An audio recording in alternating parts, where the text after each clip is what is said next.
Vois, ma bien-aimée, ma bouche et mes yeux sont beaux, mon cœur une flamme ardente, ma main c'est la grâce. Considère la rapidité de mes pas et suis-moi, car avec moi tu seras méprisé, martyrisé, trahi par l'envie, tenté dans les déserts. L'amour te blessera et ta persévérance une immolation. Cependant, tu m'aimeras malgré tout. Une flèche te transpercera l'âme, et ma vie désormais sera celle qui t'animera, qui te fera agir. Alors comme un vainqueur, descendu de la croix, tu t'éveilleras, et sous le souffle de mon amour tout-puissant, tu seras élevé avec moi jusqu'au ciel. Le maître demande, où est la chambre d'hôte où je mangerai avec mes disciples? Marc 14, 14. Que tu es belle, ma bien-aimée, tes yeux sont des colombes. Cantique des Cantiques 1, 15. Le bien-aimé voit dans le regard de celle qui s'est complètement donnée à lui le sceau de l'Esprit éternel, l'Esprit qui se posa sur lui au jour de son pèlerinage terrestre et par lequel il s'est offert à Dieu en sacrifice, devenant obéissant jusqu'à la mort de la croix.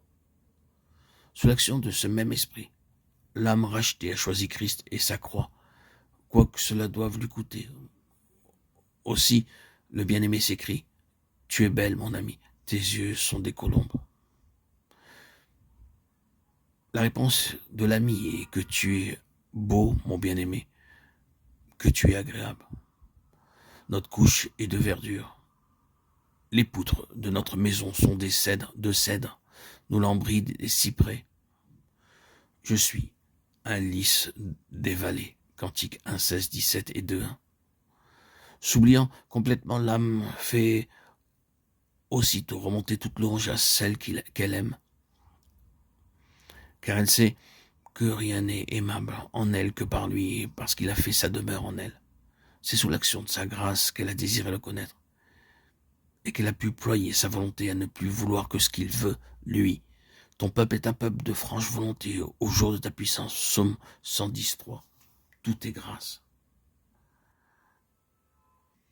Toujours plus unie au bien-aimé, et le connaissant toujours davantage, elle dit maintenant, notre maison, nos lambris, toi et moi, toutes choses sont à vous, et vous êtes à Christ, et Christ est à Dieu. 1 Corinthiens 3, 21, 23. Son allusion au cyprès, l'arbre des cimetières, montre qu'elle a compris peut-être de façon encore assez obscure que l'union à la vie de Christ est basée sur la communion avec lui en sa mort. La mort et la vie sont réunies dans l'enseignement des Écritures. La mort à la vie adamique, tombée sous le coup de la malédiction, puis la vie de résurrection, la vie nouvelle. Ce double principe se trouve dans toute l'Écriture, où il est exposé parfois en un langage très clair, parfois sous un langage figuré. Tu es beau, mon bien-aimé, mais moi je ne suis que le lys des vallées, une humble fleur qui ne mérite pas ton attention.